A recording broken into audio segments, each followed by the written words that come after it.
What is going on, guys? My name is Aaron, and this is the Game Day Hour.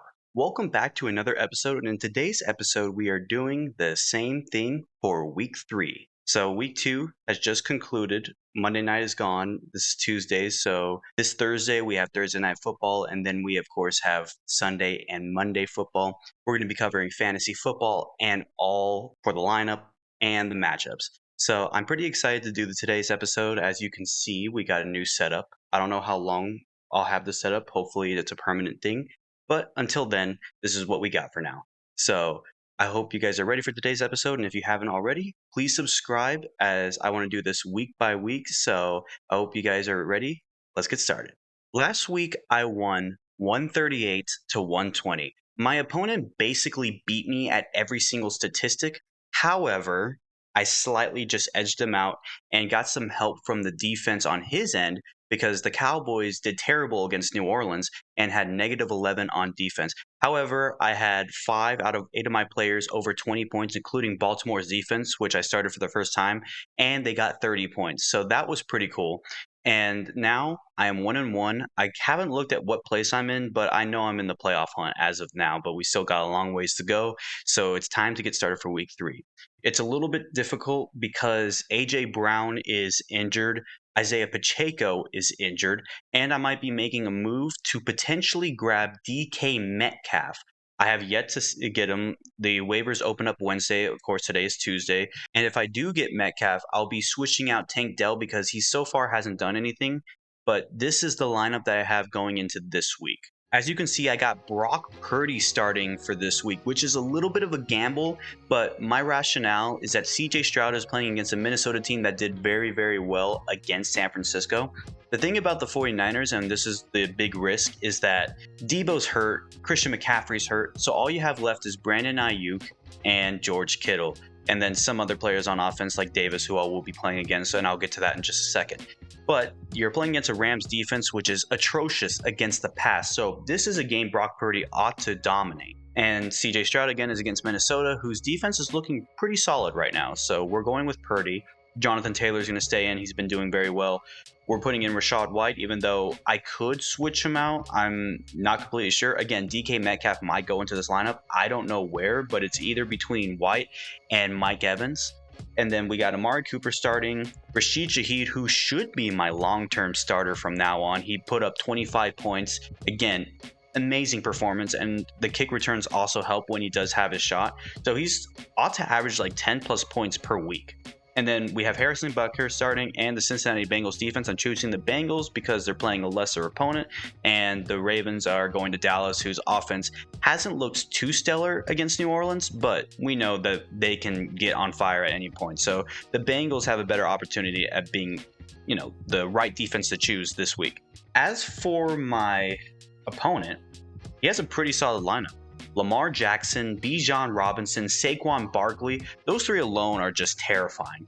And then you got Mason from San Francisco, Nico Collins, Rashid Rice, who at times is just unbelievable and could have another big game this week against Atlanta. Then to end it off has Chris Boswell and the Tennessee defense. I'm projected to lose right now. That could change. Again, I'm missing A.J. Brown and Isaiah Pacheco. Those are big hits and big blows to my lineup. But this is the best I can do for this week. So I'm projected to lose, but we'll see. Maybe we have a standout star. I need Shaheed to continue to do the same thing. Amari Cooper right now, he's on my potential drop list, and I might have a concept in mind. I'm not completely sure. We're going to have to see how this week goes, and then I'll let you guys know how I see Amari Cooper going forward. But yeah, this is the fantasy matchup. It'll be close. But now it is time to get to the predictions. Last week, I went 8-8. That is not very good, but there were so many upsets that happened. The Raiders won, which was just crazy. I picked wrong with Miami. I picked wrong with Dallas because New Orleans is just insane. But I did get Tampa Bay right, which is one of my more impressive picks over Detroit. So we're looking to make things better. Overall, we are 20-12. Not very good going into week 2 or week 3. So yeah, we're going to have to do better this week. And we'll start with the New York Giants and the Cleveland Browns.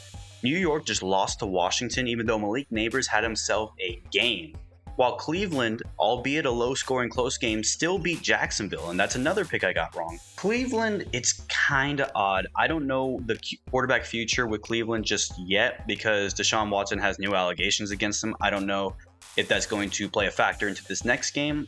Again, we're talking about the Giants. The Giants are a team I have no hope in. Even though they looked better, I still have no hope in New York. I'm going to take Cleveland, even though there is a quarterback question mark there. Because even if we don't have these allegations, he's still not playing great. He's not getting the ball to his number one receiver in Amari Cooper. So it's kind of odd to see what he's going to do. But still, I'm going to go with the Browns. They overall are a better team. Next up, we have the Green Bay Packers and the Tennessee Titans. Green Bay just got a W with Malik Willis, which is pretty insane to me. I thought they were going to lose, but Anthony Richardson had himself an atrocious game, a terrible game to be exact. The Packers looked great overall, and I think that even though Jordan Love's going to be out a few more weeks, maybe even more, I have no idea about his health. I like where this team is right now, and I think they are doing well even with Malik Willis. As for Tennessee, I mean, I don't know. Will Levis looks a little shaky. They just lost to the Jets, even though I predicted that. It was a closer game than I thought, but still, there's a lot of question marks with the Tennessee Titans right now. I'm going to go with the Packers, and it's actually interesting because Malik Willis is going back to Tennessee, so this could be a revenge game for him. So I think it's better to go with Green Bay, especially if the Packers are just going to continue to play consistent, even if Jordan Love is not healthy. So I'm going to go with Green Bay to win. Next up, we have the Chicago Bears and the Indianapolis Colts. Chicago is 1-1 on the year. They just lost to the Houston Texans. The issue I have right now with Chicago is not their defense. I think their defense is stellar. That O-line is a problem. Caleb Williams is running for his life, and sooner or later, he's going to take too many hits to the point where he is going to get injured, which we hope that doesn't happen. I hope Caleb plays a full year, but that's the big question mark with Chicago. As for Indianapolis, it's inconsistency. I mean, how in the world do you lose to Green Bay even though they don't have Jordan Love? That just shows that just shows Green Bay's consistency, but Anthony Richardson, he needs to get it together. You have a great game against Houston, and then you're expected to do great against Green Bay, and you hit the bed. So you have to play better. Because of that O-line issue with Chicago, I'm going to give the Colts the edge, barely. It's going to be very, very short. I think that the Colts are overall going to win this game, but if they stay inconsistent, I don't know. Their defense is better, so they should get to Chicago. Next up, we have the Houston Texans and the Minnesota Vikings, who are both 2-0 on the year. Houston looked good against Chicago, but they could have done better. I think it was too close to call. I would have seen them winning by a lot more, but still, their offense is looking great. Tank Dell is not producing too much, which is a little bit of an issue. They should be fine going into this week. I mean, their defense still looks amazing. They forced a lot of turnovers and got to Caleb Williams last week, so that was great for them. Minnesota is actually very surprising. They beat San Francisco. I thought San Francisco would have won, but Minnesota looks like they are doing very, very well. I don't know if they're contenders or pretenders, but it's Sam Darnold. I'm just waiting for the Sam Darnold shakeup. Now, when he was with Carolina in his first year, they started off 3-0, and then they faltered after that. But I expect that at some point, Minnesota is going to take a fall and they're going to take a dip. I think it's going to be this week. Give me the Houston Texans. CJ Stroud should have a pretty good game, even though I don't have him starting. I have Brock Purdy starting again. But yeah, give me the Texans. Next up, we have the Philadelphia Eagles and the New Orleans Saints. Philly is 1-1. They just lost to Atlanta in the last minute. So they blew that game. If Saquon Barkley caught the ball, obviously they would have won because they could have run out the clock or maybe even get into the end zone for a touchdown. Game over. However, they had to settle for a field goal, and then Atlanta, they had a game-winning drive. Drake London, how about that? For New Orleans, this might be the best team in football right now, honestly. The way the Saints have been playing these two games, obviously they should have destroyed Carolina, but when it came to Dallas, I did not see this coming. Alvin Kamara with 4 touchdowns, and their defense, even though Dallas was scoring on the majority of their drives in the first half, still their defense was dominant. So I have to give New Orleans this edge. If Philadelphia starts to lack consistency early on, that's an issue for them. And they have so many pieces, they shouldn't be having that happen. I think they're going to do a lot better, but I'm taking the Saints to win this one. It's going to be hard-pressed not to choose New Orleans while they're riding this high and this dominant right now. Next up, we have the Chargers and the Steelers. They're both 2-0. I did not see this coming from LA. I mean, the Chargers look great. Again, I understand Jim Harbaugh is a great head coach, but they don't have any weapons. To be fair, they were playing Carolina, who just benched Bryce Young. So there's not a lot of, hey, how good are they actually? I'm not completely sure. They just played Carolina. Anyone can beat Carolina at this point. Still, without many weapons, they are playing great. As for the Steelers, I mean, you're probably going to run with Justin Fields. You still have that quarterback debate. They're not scoring a lot of points, but their defense is doing very, very well, and they just beat Denver, but that's not saying too much. It's in Pittsburgh, but I'm going to go with the Chargers to win because Jim Harbaugh, he has a way of coaching, and he is very dominant, very, very good. So I'm going to go with Herbert and the Chargers. He also has that defense going for him. They're holding opponents to low scores. So again, Chargers in this one. Next up, we have the Broncos and the Buccaneers. The Broncos are 0-2. The Bucs are 2-0. Denver, I have high hopes that Bo Nix is going to turn it around, but right now he's not looking like a great quarterback. And yes, it is the Steelers' defense. They are very dominant, but he did not look that great in the game. As for Tampa Bay, you go into Detroit, who made it to the NFC Championship game last year, and you beat them.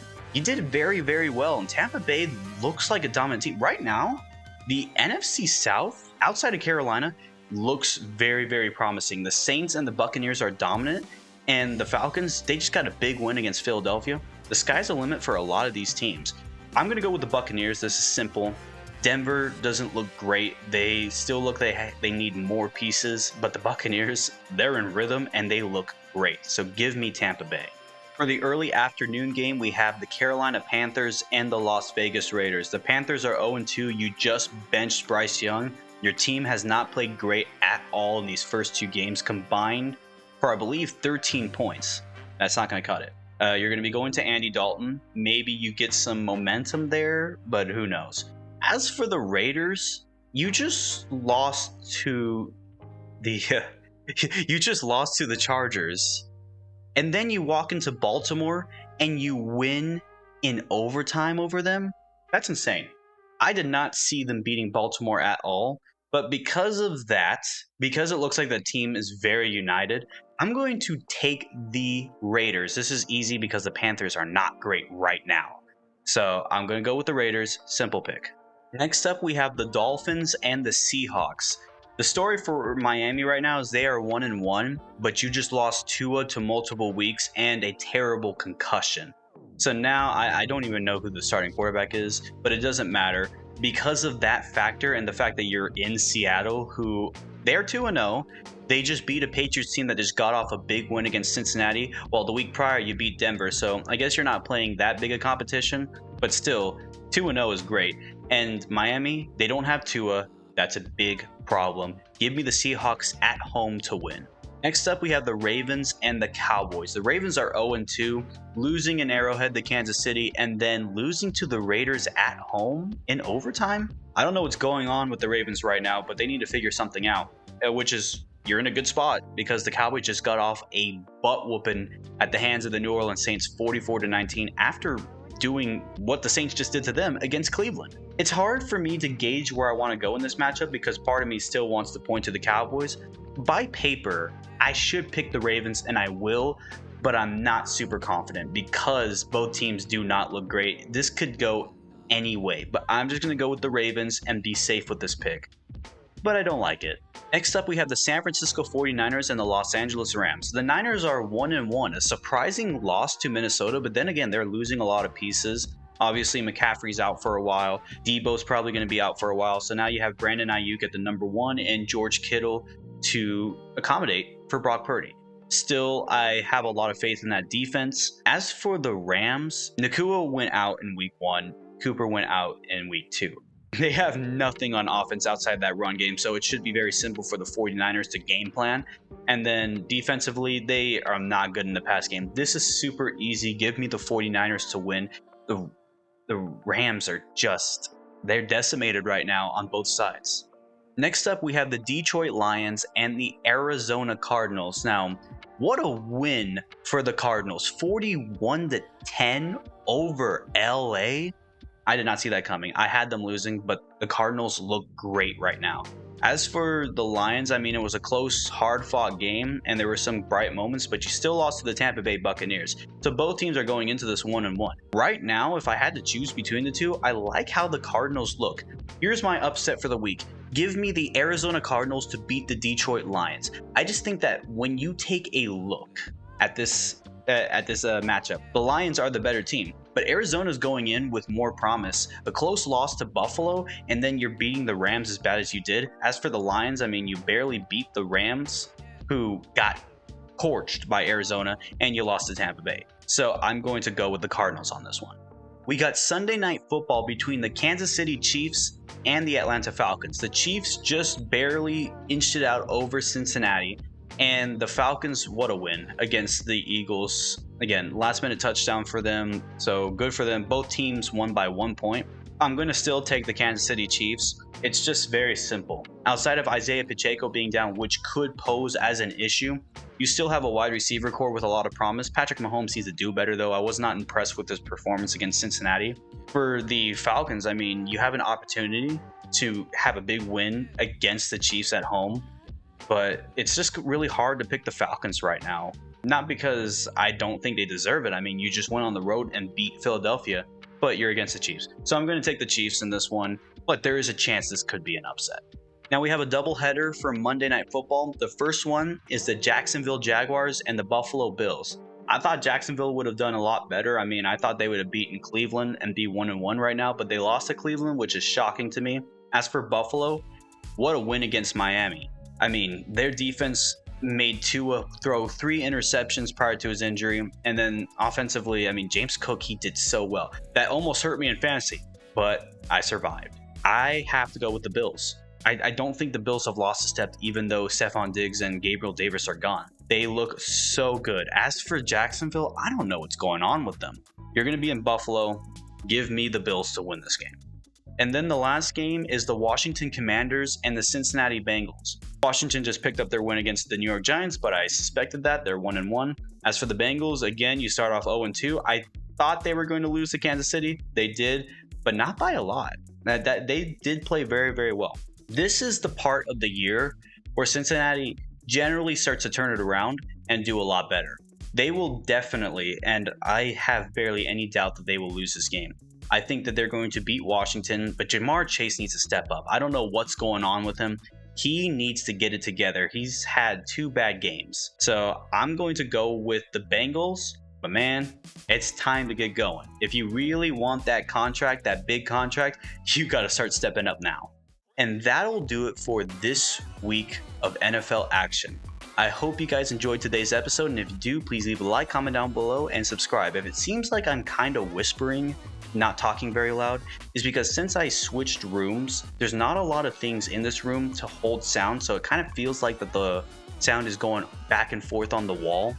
That's why I'm a little bit quiet, but I hope you guys are excited for this new setup. Hopefully it stays around for a little bit. If not, we'll probably have the old setup again. But outside of that, I want to know what you guys think about my fantasy lineup and my chances, and tell me what your lineup is. Again, there weren't YouTube shorts. I just decided to take a break this week. If you wanted to see what I said, go on to Twitter or X, the Gameday Hour or TGD Hour, and see what I said about basically all the things I would say in my shorts. They're going to be on there. We'll start shorts next week, and let me know what you guys think about the picks, because going 8-8, that's a big blow, but I think we can recover. I do have some interesting picks in this one, so it's going to be a little tougher. But yeah, that'll do it for me. Hope you guys have a great day. Take care, and I'll see you all in the next one. Peace out.